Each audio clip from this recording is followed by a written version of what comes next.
Alhamdulillah. In the beautiful example of the life of the Prophet sallallahu alaihi wasallam, we're at the stage where now the da'wah is beginning. Yani Rasulullah sallallahu alaihi wasallam is now calling people to what has been revealed to him, right? And this is a very early stage. Now, the life of the Prophet sallallahu alaihi wasallam, you have stages, right? So you have qabla al-nabuwah, before prophethood, right? 40 years before. After the prophethood of the Prophet sallallahu alaihi wasallam, we have a few stages, right? One of the stages is where the da'wah is secret. Why? Because the people and the masses had become so corrupt that if you brought the message, you would immediately be attacked, right? And this happens. You see through society sometimes, where corruption becomes so widespread that when you speak the truth or you say what is right, people automatically attack you.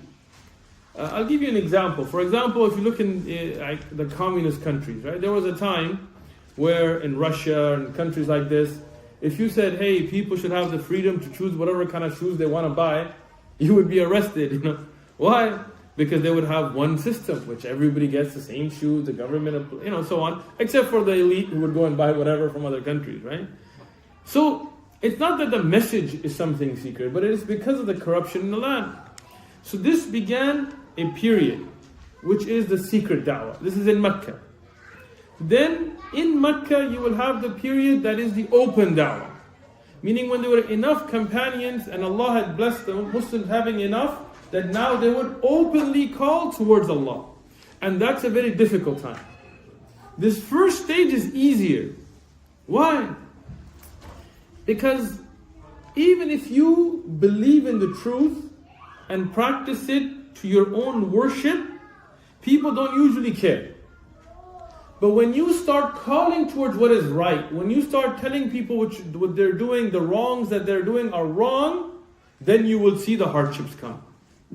If you just do your own thing, like you just, whatever you may believe in things, everybody will be fine with it, right? If you let the murderers murder, and if you let the banks loot people with riba, with interest, and you let society misuse people as they do and make women into objects of selling things, and you just don't say anything. You just go and you pray, nobody's going to care, right?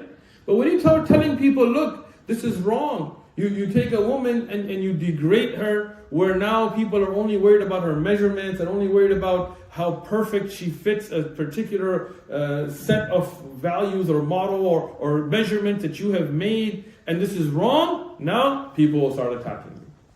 When you start telling people riba is wrong, charging this kinds of usury and interest and enslaving people to these kinds of banks, this is wrong, now people are going to give you labels, right? Otherwise, you will be invited to give khutbah and fundraising in every masjid. But when you start talking about Quran and Sunnah, when you start saying what's bid'ah, when you start saying what's haram, this is when you're going to see you're going to find out who's on the truth then. Right? You're going to find out who will stand with you then. Right? So the second phase of da'wah is very difficult. This is the open da'wah. The third phase, which will happen around 10 years after the Nabuwah, after the prophethood, is when the da'wah goes outside of Mecca, where the Prophet ﷺ starts sending the Sahaba, and at times himself, he goes outside of Mecca to start calling people outside of the city of Mecca towards Islam. And the third stage, it goes on until about the 13th year of Hijri, of Nabuwah, 13 years after the Nabuwah, after the prophethood, to the Hijri calendar, beginning of the Hijri calendar, 13th year after the prophethood, when the Prophet made Hijrah from Mecca to Medina. And that begins a fourth stage, where now the da'wah will be safe and you will be going forward all over the world, sending the Sahaba to different areas, sending letters all the way to the Persian and Roman and the king of Bahrain and so on. So these are the stages. The stage we're discussing now is the first stage of da'wah. The da'wah is still secret. The Prophet Muhammad sallallahu alaihi wasallam has had the revelation where Jibreel alayhi salatu wasalam has brought the beginning ayat of Surah Alaq, and Iqra bismi rabbika alladhi khalaq, onwards to the Prophet sallallahu alaihi wasallam in the ghar, in the cave, right? And now the beginning message begins. Who is the first one to accept this message?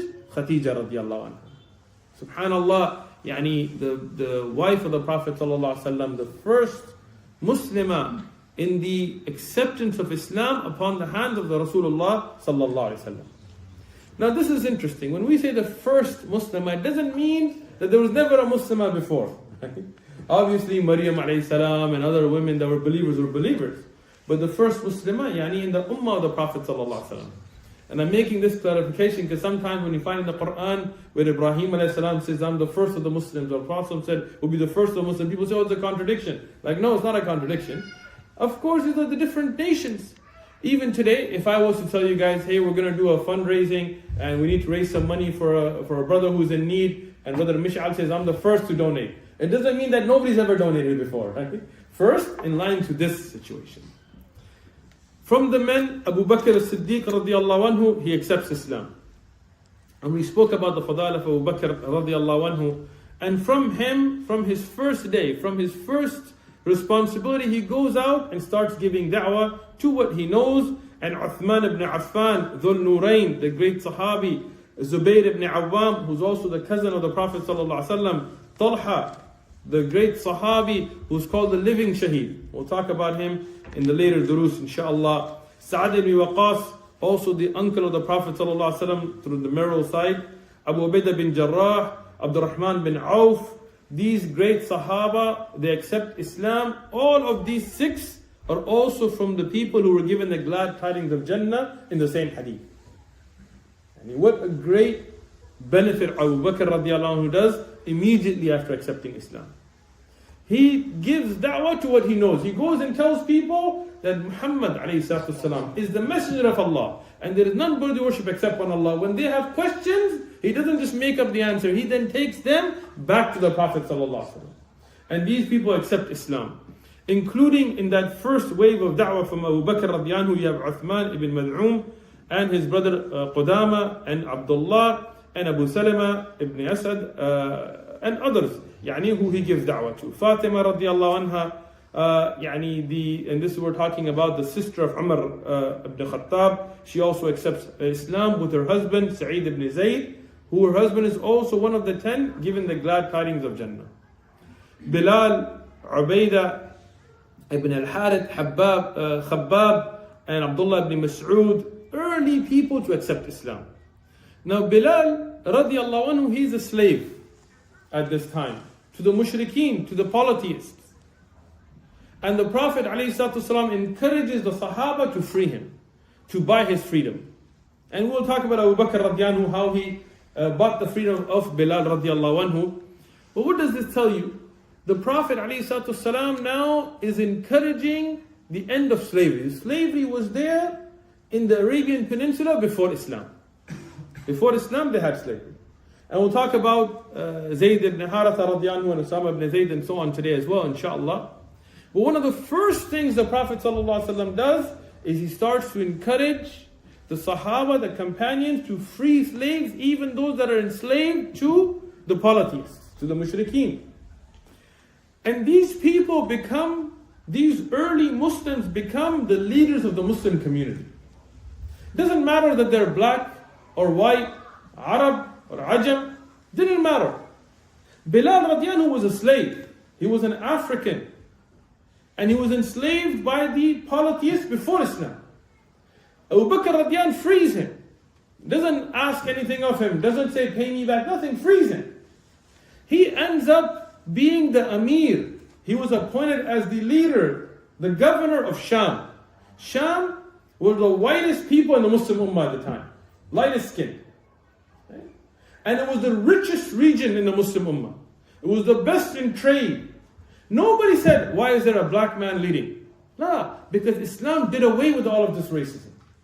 Nobody is better in front of Allah. Not the black to the white, or white over black, or red, or this or that, skin color, rich, poor, except bittaqwa. Whoever is more pious Whoever is more capable, he is put ahead.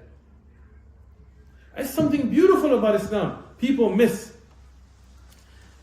Now, the Prophet ﷺ, he begins his da'wah. What we do in these durus is we rely upon authentic narrations. Like what is sahih or hasan, at minimum, maqbool. There are narrations that mention Khadija radiallahu anha at this time. She calls the Prophet ﷺ to her to enjoy relations, and he tells her the days of rest are gone and no more sleep. These are all weak narrations. In fact, most of these I couldn't find in any book of hadith. I found it in Fidlal al-Quran, in a book of tafsir, but what is apparent, and this is a made-up narration, right? We want to stay away from these. A lot of people, they quote these, even though they're not authentic. In fact, some of them have no chain at all, right? So we have to be careful. It's not just about making your dars sound good. It's not about just, okay, it's seerah, who cares? No, we take our aqidah, our fiqh, our manhaj from the seerah. So you want to rely upon that which is authentic and checked. Abu Bakr radiallahu anhu, now he's giving da'wah, and Rasulullah sallallahu alayhi wasallam, he is calling people to Allah subhanahu wa ta'ala secretly.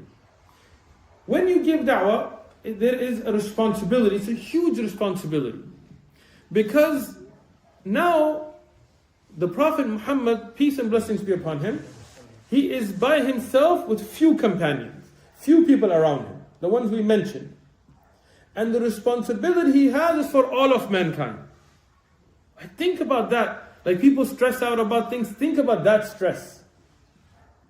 You are responsible for all of mankind till the Day of Judgment. And everybody around you is against you, except for that handful of the beautiful Sahaba. This is why we love the Sahaba. These were the people who stood up for that haqq, Abu Bakr and Uthman, and we'll talk about Ali and others, radiyallahu anhum. Here Rasulullah sallallahu alaihi wasallam, he starts to call people secretly. One of the people that was in the household of the Prophet sallallahu alaihi wasallam was the great companion Amir al-Mu'mineen Ali ibn Abi Talib radiyallahu anhu. Ali ibn Abi Talib radiyallahu anhu, he was the son of Abu Talib. Abu Talib was the uncle of the Prophet Muhammad sallallahu alaihi wasallam. So why was he being raised in the house of Rasulullah sallallahu alaihi wasallam? Because as we mentioned earlier, Abu Talib had a lot of children. And he used to spend a lot of his money trying to help the poor and the travelers and those that came for pilgrimage before Islam. So he was in financial hardship.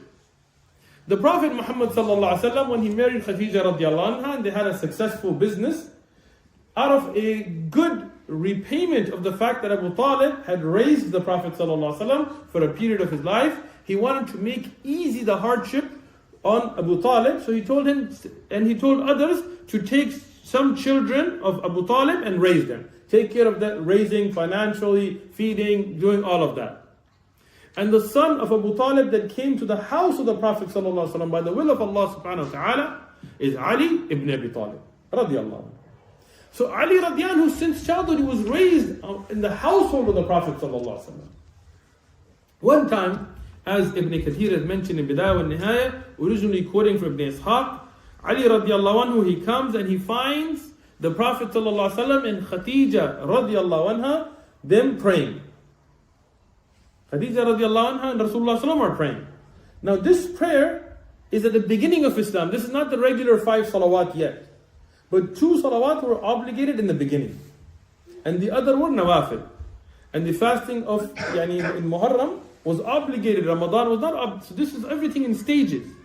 So at this stage they are praying because it's the beginning stage. But this prayer is not like the earlier times, right? Now Allah has told the Prophet ﷺ how to pray.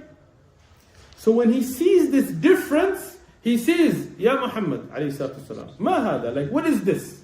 He asked the Prophet ﷺ. The Prophet ﷺ now gives him da'wah. He calls him towards Islam. He said, this is deen Allah. This is the religion of Allah subhanahu wa ta'ala. Alladhi istafa, the one that I have been chosen, linnafsihi, right, for myself and sent out to mankind. Rasulan, as a messenger. And I call you towards Allah wahdahu la sharika lah. Towards one Allah and no partner. Now, what is the benefit we need to learn from this, right? What is the first thing to call towards? Tawheed. Today people, they say we give da'wah. And what do? They say we're going to make a hijab day. We're going to make a fasting day. We're going to make, I don't know, have a beard day. I don't know like what new days are coming up, right? And then somebody's upon shirk and upon shirk and shirk. And instead of calling them towards tawheed, we call them, oh, why don't you fast? It's really good for you. It cleanses you out. No doubt, fasting is a great thing and it does cleanse you out. But we don't fast because the health benefits. That's a side benefit that we get from it. We fast because Allah ordained it. Right? People want to go and approve of people's shirk. Somebody's making shirk and you're like, yes, Merry Christmas to you too. Happy Hanukkah. Yes, I'm giving them da'wah this way. It's not the da'wah of Rasulullah sallallahu alaihi wasallam. You see somebody worshipping a grave and making shirk, and you tell them, no, don't worry about that, just come to the masjid. No, the first thing you have to call towards is tawheed. And this is why Rasulullah sallallahu alaihi wasallam, this is the da'wah of Rasulullah. This is the way of Rasulullah sallallahu alaihi wasallam. He called him towards the da'wah, and he said, I'll call you towards Allah wahdahu la sharika la. وإلى عبادته, and to worship Allah subhanahu wa ta'ala, وأن تكفر باللات والعزى. Subhanallah. Not just that you worship Allah. Understand what I'm saying. This is important. This is the beginning of da'wah. They have no statehood. They have no khilafah. They have no support. That was secret. But Rasulullah doesn't tell him, yes, believe in Allah and then believe in whatever else you want. No, he tells them, I call you to believe in Allah and make kufr and deny and disbelieve in idols. Islam can never accept shirk. Today people, they want to mix the religion. Somebody's making shirk, somebody's worshipping Ali radiallahu anhu, somebody's worshipping graves, and you want to tell them it's okay. They believe in Allah. They say the word Allah. No, you have to make kufr of the idols. You have to disbelieve in all other beings. Only Allah can be worshipped.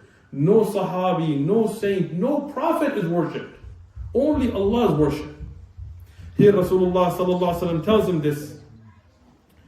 Now Ali radiallahu anhu, he was a very intelligent young man. He was very young at this time.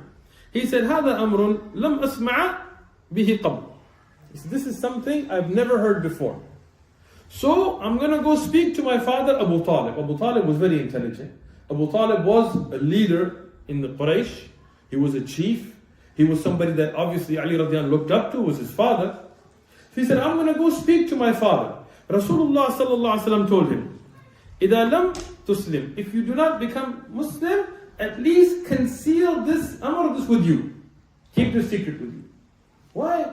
Because the da'wah is still secret. We're not ready at the stage where we're going to take it to everybody. Now this is from the virtues of Ali radiallahu anhu, that he was raised in the house of the Prophet sallallahu alaihi wasallam. He got the da'wah on the lisan, on the tongue of the Prophet sallallahu alaihi wasallam. He gave him da'wah himself. But subhanallah, look at Abu Bakr radiallahu anhu. When the da'wah was given to him, he didn't think twice. As soon as he heard it, he accepted. That's what the Prophet ﷺ said, that everybody thought about it except Abu Bakr.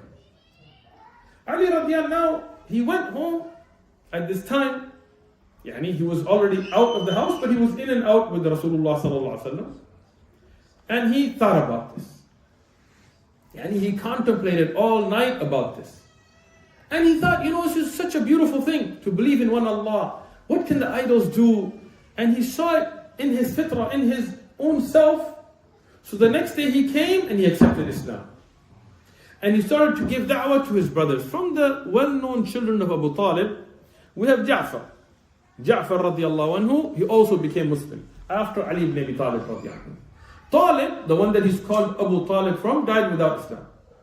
Before Islam or hearing or not, but he died not in the state of being Muslim.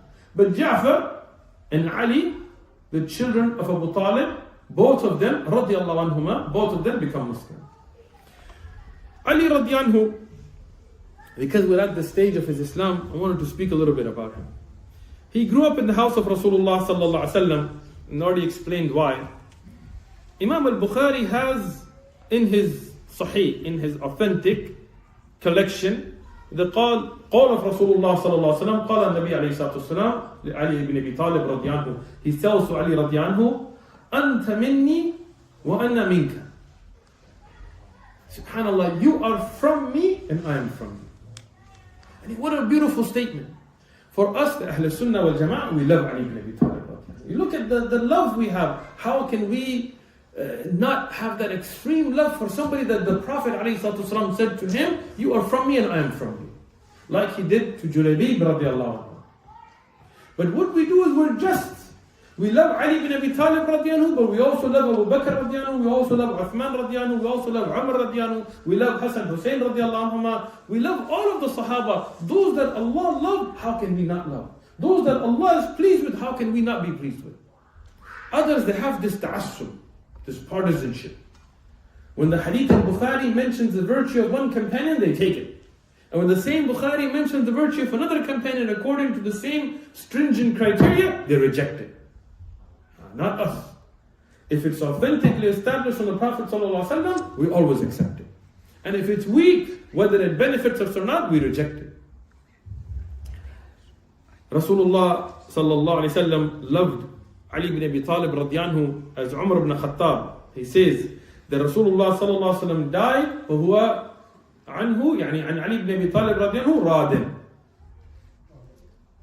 What does Umar ibn Khattab? Now look at the love the Sahaba had for each other. Leave the lies and fabrication. Look at the Sahih narration.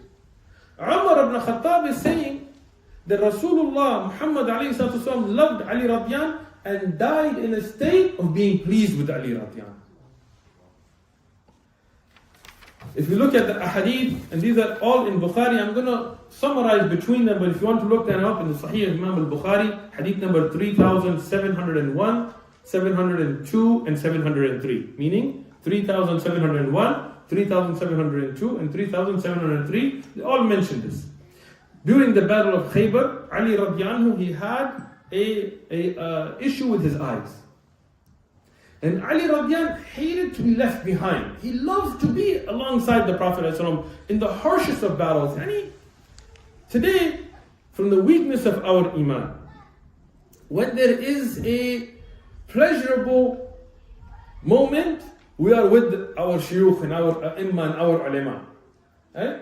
I mean, imagine if you have a sheikh somewhere, like a scholar, and he gets invited to some king's house as an invitation, and he says, all your students that want to come, the king's going to pay for the tickets, and he's going to pay for the staying, and we'll have big ulama, and we'll have halal, I mean, all good, right?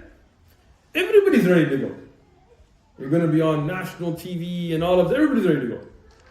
And then you find out that a particular day, you're going to get attacked, and there's going to be 300 people coming with bats.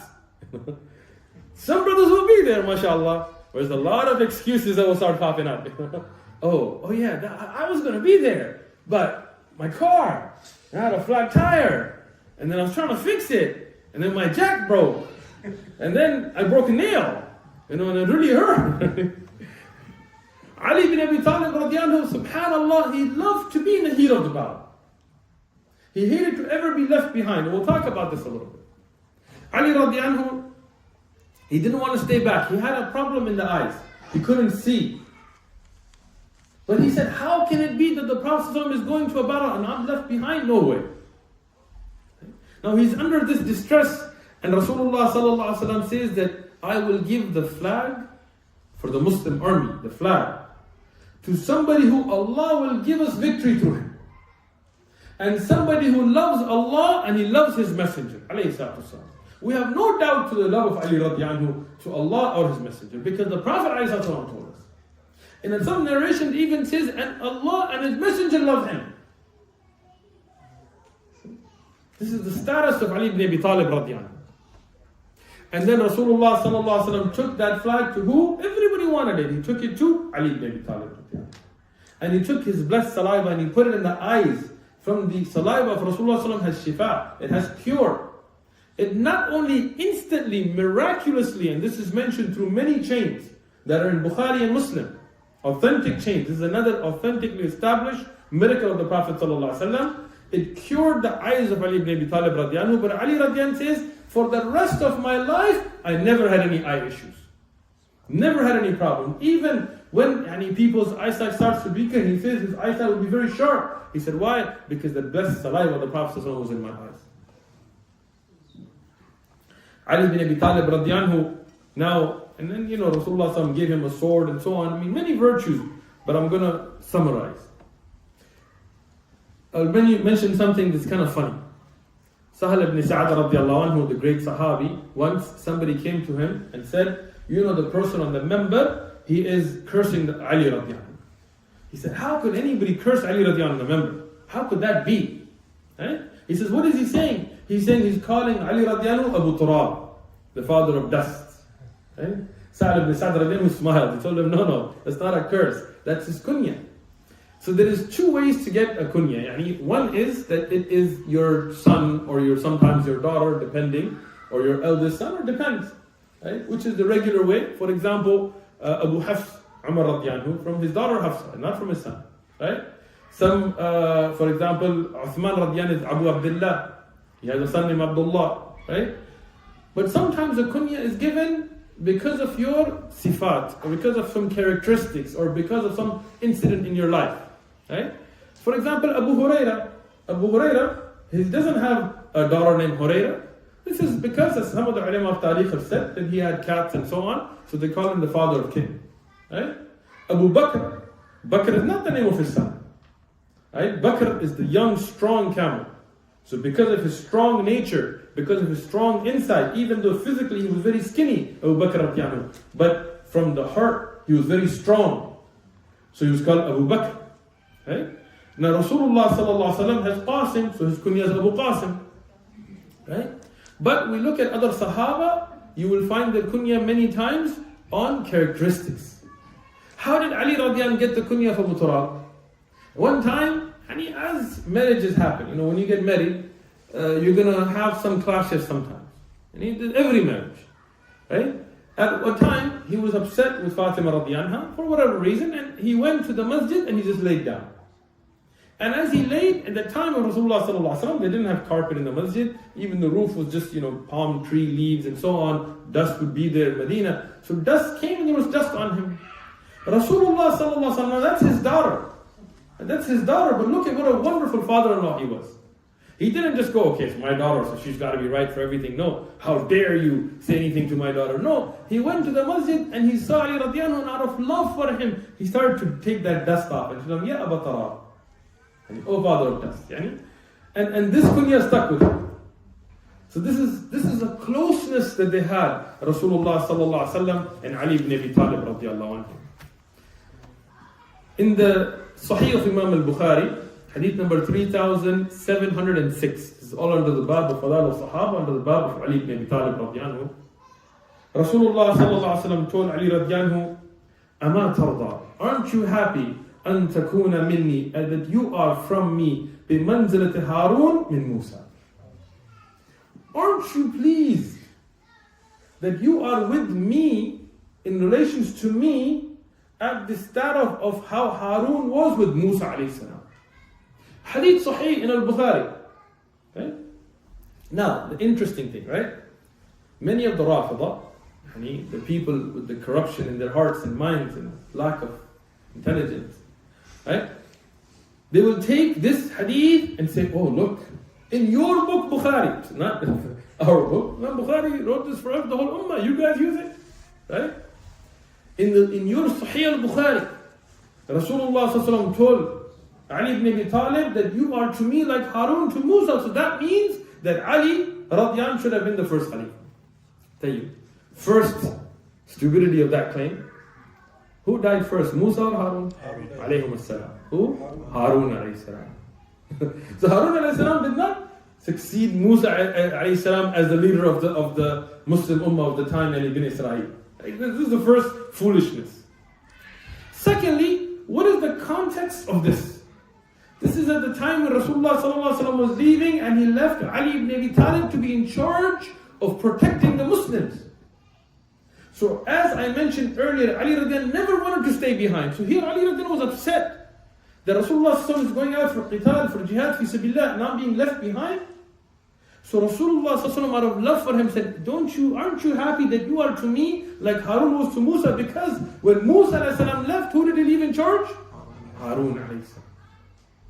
So when you put things in context, everything is clear. But when you want to blind yourself, then khalas, how can somebody see when you want to blind themselves?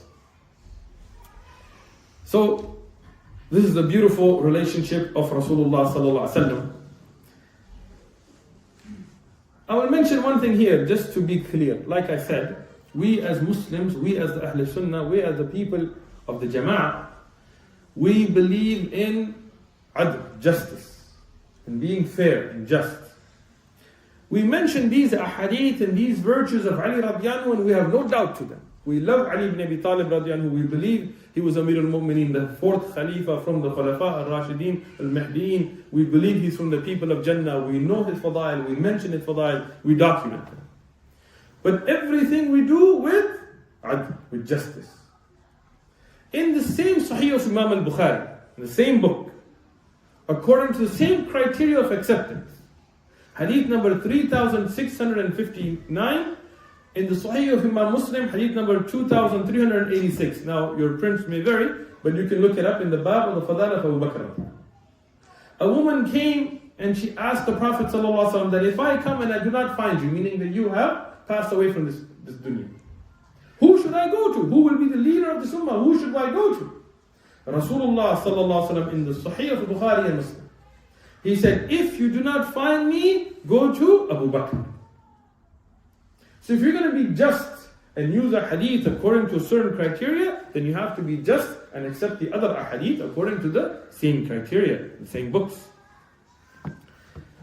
From the early people to accept Islam, and this is the cream of the crop, this is the Sahaba, this is the Sabiqun, the one who were sabaq, the ones who were the first to jump towards guidance and laid the foundation, is Zayd ibn Harithah. Zayd ibn Harithah radiallahu anhu. Zayd radiallahu anhu, this is the ignorance we have to deal with some people, right? Somebody who has a great love for hammers came and talked about the slaves. He said, oh, Muhammad owned slaves. I told him, okay, show us, who did the Prophet ﷺ have? He said, in the provisions, which is Zayd al-Ma'ad. He doesn't even know the actual book. It says that this and this and this. But he doesn't realize how that got to be.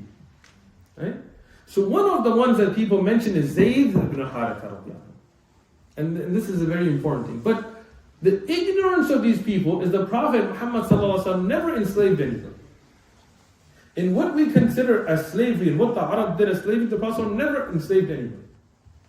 The only thing we have in Sharia is captives of war. Yes, obviously if somebody is trying to kill you and you get the upper hand on them, you take them as captives as armies do today.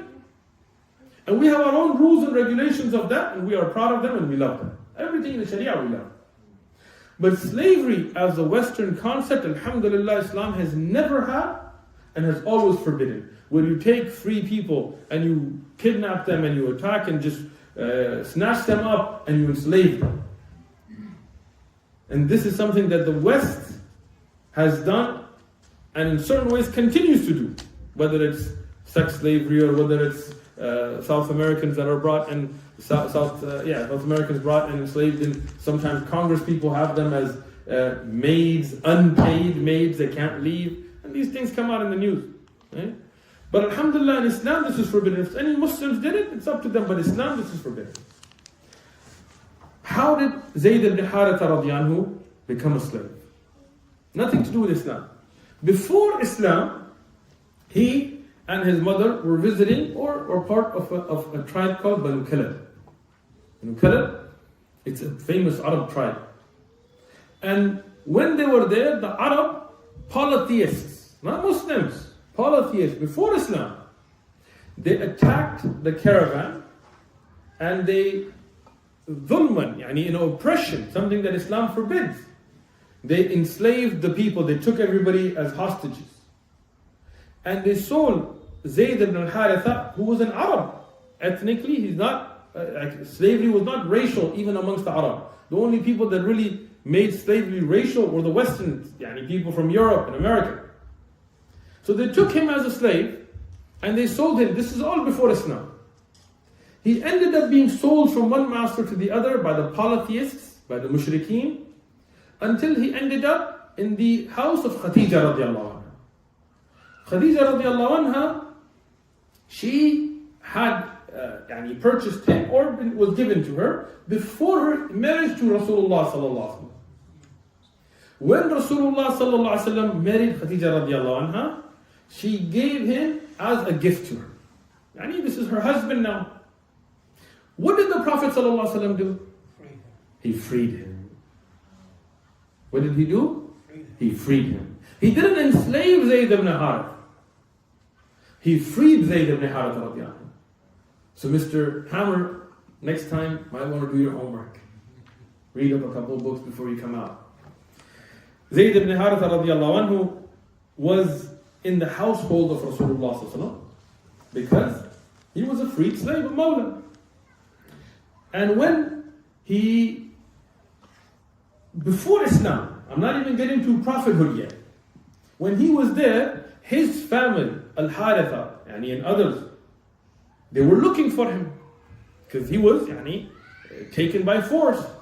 So his uncles and his father, looking for their son, their kin, they went from people to people. They tracked him down to Mecca.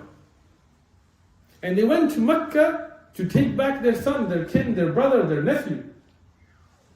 And when they found the Prophet ﷺ, it's a beautiful hadith. Look at the manners of Rasulullah ﷺ before prophethood. When they found the Prophet ﷺ, they told him, look, he was taken by force. We will pay you. We will pay for his freedom. The Prophet ﷺ told them, I don't want your money. He's free. It's up to him. I freed him already. When he comes, you guys ask him. Don't take him by force. Let him have the choice. If he wants to go with you, he can go with you. He's free to go. And if he wants to stay with me, he's free to stay with me as a free man. So they, Haritha, as Ibn Kathir and Al-Dhahabi and others, they said, obviously he's going to want to go back home. Who wants to live in servitude, right? They didn't realize what a man Rasulullah Muhammad ﷺ was, what his akhlaq, what his mannerisms were like, what blessing it was to sit in his presence. And this is before prophethood.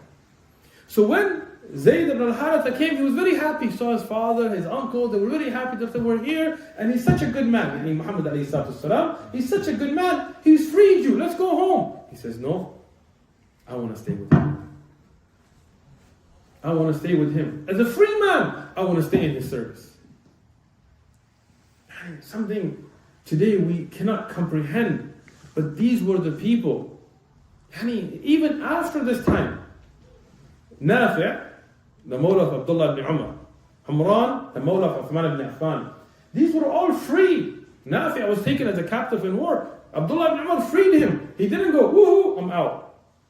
No, he stayed in the servitude of Abdullah ibn Umar willingly. Why? To learn knowledge from him. Humran, he stayed in the servitude of Uthman. Why? To learn from him. And he served them as slaves, even though they were not slaves, they were free. Why? They understood the importance of suhbatul alim, the companion of a person of knowledge, and to take that knowledge. So Zayd ibn Harithah radiallahu anhu here, he says, I want to stay. His father's shocked, like, what do you mean? He says, you don't know what a person this is, what mannerisms he has. But Anas ibn Malik, later on, Anas ibn Malik is not a Sahabi yet, right? Anas ibn Malik, later his mother sent him in the servitude of Rasulullah, also not a slave. Willingly he went to serve the Prophet. Anas ibn Malik says that I served the Prophet for years. And he never asked me, why did you do this or why didn't you do this? And imagine, even with our own children, we're not like this, right? We never tell, nobody here, myself first and foremost, I can say, I have never told my son, hey, or my daughter, why did you do this? Or why didn't you do this? And look at the Prophet's akhlaq. Anas ibn Malik, he said, Rasulullah sent me the task. I was supposed to do a task. I went out and I forgot. I started playing with the young men. Right?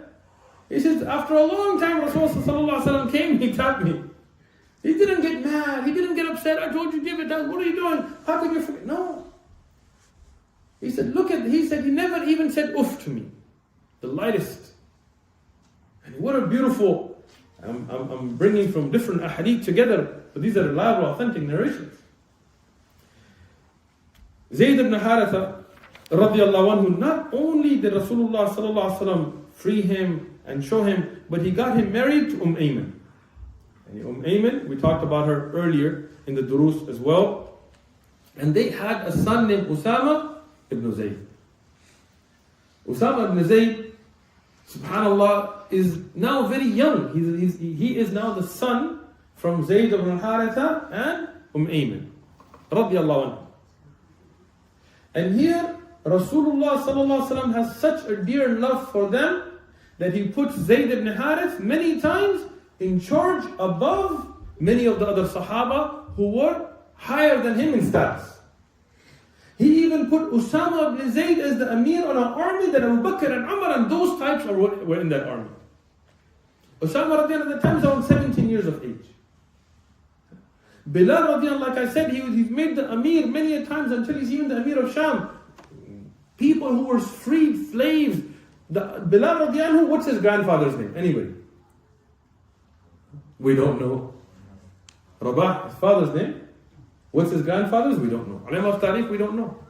The Arab, they were so strict about lineage. They didn't, but he's made the Amir. Why? Because Islam doesn't look at race. Islam doesn't look at which household you came from. Islam looks at your abilities. Zayd ibn Harithah, Usama ibn Zayd, their abilities. When Rasulullah sallallahu alaihi wasallam put them in charge, and the Sahaba didn't say, what? I'm Qurayshi, I'm from Banu Hashim, I'm from Banu whatever, right?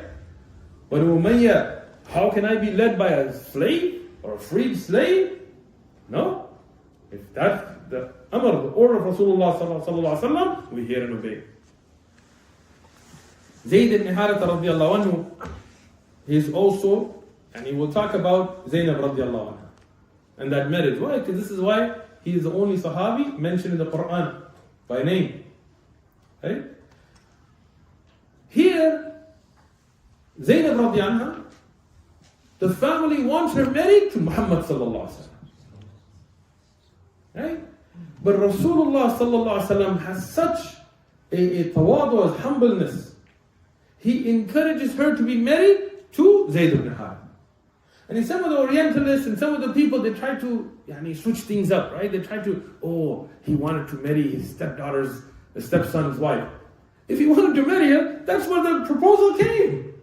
He had seen her because they were they were related before the orders of hijab and stuff. They had seen each other. If he wanted to marry her, he would have married her.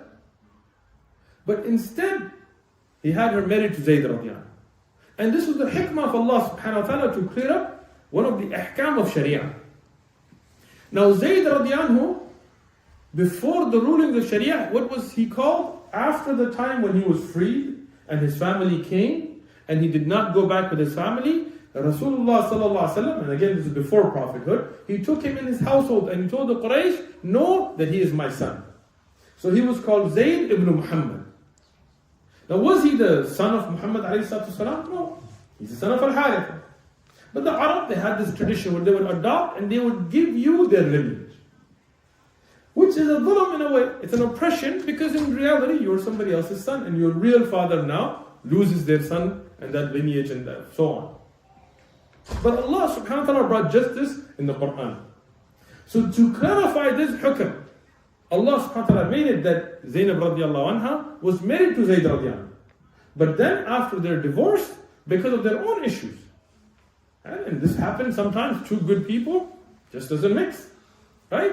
Then Allah subhanahu wa ta'ala ordered that Zaynab radiallahu anha be married to Rasulullah sallallahu alaihi wasallam. And this is the amr of Allah. Right? And this clarified to the world that just because you support somebody and just because you take them under your wing doesn't mean that they're your biological children. Your father has the right to be called your father. Right? And that is why Zayd radiallahu anhu, he went back to being called Zayd ibn Harithah radiallahu anhu. A lot to talk about, but I want to move forward in this. Uthman ibn Affan, from the early Muslims. these are the foundations. These are the people that later you will see the great things like Abu Bakr and Umar and Uthman and Ali radiallahu anhum, that they will lead the ummah. You need to know what they went through. Uthman radiallahu anhu was one of the earliest of Muslims. Right? And we have a whole biography of him talking about his khilafah. We can look at details. I'm just going to mention some quick things. Nobody in the history of the world can be called Dhul Nurayn in the sense that he was married to two of the daughters of Prophet ﷺ except Uthman radiallahu anhu. And this was no accident, as Rasulullah ﷺ himself said that Allah ordered me to marry my daughters to him. And when one died, because you cannot be married to two sisters at one time, one died, he could have said, okay, khalas, you have the blessing, you were married to one of the daughters of Prophet ﷺ, you have that relation, you are now a relative of the Prophet ﷺ through that link, khalas. He said, no, second one be married to him. And then there are different narrations that mention different wording, but to the meaning that even if after her, Rasulullah had more daughters, he would marry more to her. Why? Because of the great mannerisms of Uthman radiallahu anhu. Even before Islam, he never looked at the awrah. He used to never look at the private. His own or others. Even himself, and this is from his own haya, and his own shyness. That when he would take a bath, he would keep a loin cloth, he would wash underneath, but he would cover it. And when he would go to his family, he would go in the dark or in a way that he just felt he had that great shyness. Not that it's haram. I mean, there is no awrah between husband and wife. But this was from his own inner characteristics. Uthman radiallahu anhu never drank alcohol even before Islam. Abu Bakr radiallahu anhu never drank alcohol. He said, how can, just from the evils of it, subhanAllah, today I was looking through the news feed, and I saw two articles, both from Fox, interestingly, Fox News. The first, and you can look these up, is a clear, they said, no doubt, scientifically we have proven that alcohol causes cancer. Alcohol is by no doubt one of the causes of cancer.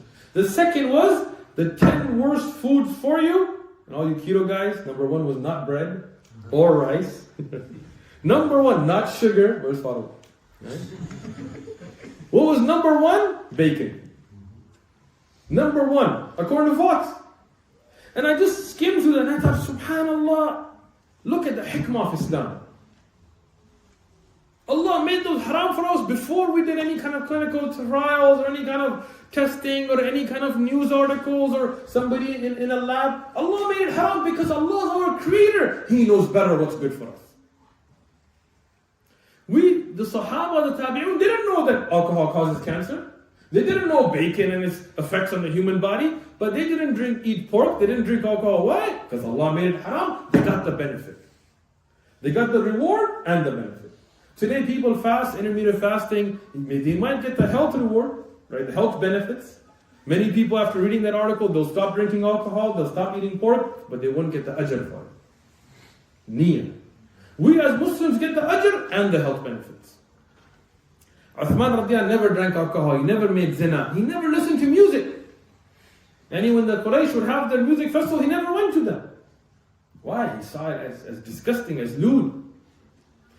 Uthman radiallahu had such akhlaq, as in the book, it's called Mawsu' al-Tarikh al-Islami. They said that the Quraysh and the Arab, and this is after Islam as well, and before, when they loved somebody, they have poems. The Arabs are very good at poems. One line from that poem, they would say, أُحِبَّكَ وَالرَّحْمَنِ, that I love you, وَالرَّحْمَنِ, يعني the qasam. We're taking qasam with al-Rahman. حُبَّ الْقُرَيْشِ Uthman. He said, I love you, وَالرَّحْمَنِ حُبَّ الْقُرَيْشِ الْعُثْمَانِ, يعني I love you, I swear by Rahman. See, few words, deep meaning. The love of the Quraysh for Uthman radiallahu anhu. What does that mean? That the Quraysh, the people loved Uthman radiallahu anhu so much that it became an example. Mithal, yani, exemplary. And this is a love not because of lust. Like today in the West, all our examples unfortunately are like Romeo and Juliet, and I don't know, some useless stuff, which is all lust based. How old was Juliet, by the way? Right? And when you talk about any of this love, it's never a love that actually turns into like a marriage. Every one of those stories when you Layla Majnun or whatever you want to go to write, it's always like they both died before getting married, right? Because you don't want to talk about the having kids and raising them and waking up and changing diapers and sickness. You just want to talk about this romanticized, idea, which is the true love is what comes after marriage. If you're talking about husband and wife. But this love is not a love based on lust and desire. This is a love based on the akhlaq of Uthman radiallahu anhu. He had such good manners that this love was such that he became an example in poems to come. I will mention just a few more things and we'll end for today, even though I had a lot of other things to cover. Rasulullah sallallahu alaihi wasallam in the hadith that is mentioned, and I originally found in the book called Sharh Usul al-I'tiqad, but I looked at the takhrij, I went and checked until I found it in Tabari and Tabrani. Those are two different scholars, Tabari and Tabrani. Both of them with sahih, authentic chains. He mentioned that Rasulullah sallallahu alaihi wasallam dakhala ala ibnatihi Ruqayya. Rasulullah sallallahu alaihi wasallam entered the house of his daughter Ruqayya radiallahu anha. And she was تغسل رأس Uthman radiallahu anhu. She was washing the head of Uthman radiallahu anhu. And he was covered obviously. She was just washing his hair. Rasulullah sallallahu alaihi wasallam said, "Oh my daughter, أحسني be very best in your mannerism إلى أبي عبد الله. Be the best in your mannerism towards Abu Abdullah." In the Arabic, when you put ila, then you make it Abi and Abdullah because mudaf ilayh. Because some of you are going to go home, he messed up. He said Abu Abdullah and then he said go get happy. Ila Abi Abdullah. Now imagine, I just want to, these are such beautiful things. I feel like talking an hour about it, but you guys are going to get tired. Right? Rasulullah is such a great father-in-law. He didn't go in and go, "Oh, look how he's treating my daughter. He's making her wash his hair. Can he wash his own hair?" No. Instead, he encourages her more. He tells her, be the best towards your husband. Towards Abu Abdullah, Uthman ibn Affan radiallahu anhu. فَإِنَّهُ أَشْبَهُ أَصْحَابِي بِي خُلْقًا. Because verily, he is the closest of my companions to me in akhlaq, in his mannerisms. Sahih hadith. Rasulullah sallallahu alaihi wasallam said the closest to the akhlaq, to the manners, the good moral character of the Prophet sallallahu alaihi wasallam from his companions is Uthman ibn Affan radiallahu anhu. And we all know the hadith where Aisha radiallahu anha, Sahih hadith again, Bukhari. If you're going to accept a hadith in al-Bukhari, then you have to accept them. Right? Where Rasulullah sallallahu alaihi wasallam, when he was sitting and Abu Bakr radiallahu anhu came and he had a part of his leg showing and he didn't fix it. And when Umar radiallahu anhu came, he didn't. When Uthman radiallahu anhu came, he got up and fixed it. Aisha radiallahu anha, Abu Bakr is her father radiallahu anhu. She asked the Prophet sallallahu alaihi wasallam, "How come? My father came, you didn't move. Umar came, you didn't move. Umar, and he has his big status. Uthman radiallahu anhu came, you got up, you fixed your izar." He said, "Should I not be shy of the one the malaika have hayat?" The malaika, the angels have, not shy like, oh, they're scared, no. But like, when somebody of knowledge or somebody of honor comes, like you're not going to use bad words. This is our bad akhlaq nowadays, and sometimes we do, but you kind of fix yourself up. Right? You're shy from acting foolish around them. I remember when my father was alive, may Allah have mercy on him, sometimes when I was young, I was 14, 15, you would be joking with your friends and things, and my father would come, I would sit up straight, and my friends would be like, "What's wrong with you?" Right? Because they're non-Muslims at the time. I'd be like, "No, that's my dad." He comes here, "You need anything, Dad?" Right? So the malaika have that haya from Uthman radiallahu anhu. And this is again sahih, and you can find it in the Sahih of Imam Muslim, for example, another kutub with the fadail of Uthman radiallahu anhu. I will end here today, inshallah, and we'll continue back up in the early parts of the da'wah of Rasulullah sallallahu alaihi wasallam, and how the da'wah became open, and the hardships and things that came. وجزاكم الله خيرا.